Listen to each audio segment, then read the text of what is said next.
Gujarat high court की font नीति का पूरे राज्य में विरोध हो रहा है। वकील इस निर्णय को प्रैक्टिकल नहीं मानकर लगातार विरोध प्रदर्शन कर रहे हैं। वडोदरा के वकील मंडल द्वारा लगातार दूसरे दिन दिवालीपुरा में डिस्ट्रिक्ट कोर्ट के बाहर विरोध प्रदर्शन किया गया। गुजरात हाई कोर्ट ने हाल ही में नई फॉन्ट नीति पर परिपत्र का ऐलान किया है, लेकिन वकील स्थानीय भाषा और प्रचलित फॉन्ट को भी मान्यता देने की मांग कर रहे हैं।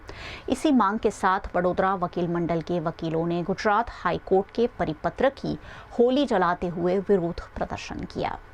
इस मौके पर वडोदरा वकील मंडल के अध्यक्ष हसमुख भट्ट, पदाधिकारी रितेश ठक्कर समेत के पदाधिकारियों और वकीलों ने बड़ी संख्या में उपस्थित रहकर हाईकोर्ट के इस निर्णय से उन्हें आ रही दिक्कतों पर आवाज उठाई।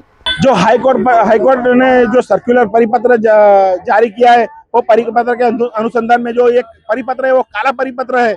इसका हम सख्त विरोध करते हैं। हम नहीं, पूरा गुजरात के सारे 2 लाख लॉयर है, जो सब अधिवक्ता है, वो सब इनका विरोध कर रहे हैं। और आज हमने वो परिपत्र है उनकी आज होली जला के हमने विरोध व्यक्त किया है। ये विरोध जब तक हाईकोर्ट ये परिपत्र जो जारी किया है वो परत नहीं लेती है, तब तक ये हम प्रोटेस्ट चालू रखेंगे।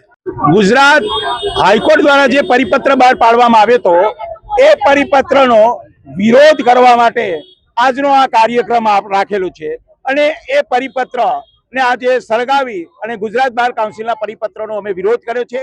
આ હડતાલ ફક્ત ને ફક્ત જે સ્થાનિક બારો છે એના લિપિનો સમાવેશ હાઈકોર્ટે નહીં કરવાના કારણે કર્યો છે અને આ આંદોલન વડોદરા પૂરતું સીમિત નથી, સમગ્ર ગુજરાતમાં ચોક્કસ મુદતે આંદોલન માટે વકીલોએ જાહેરાત કરી દીધી છે।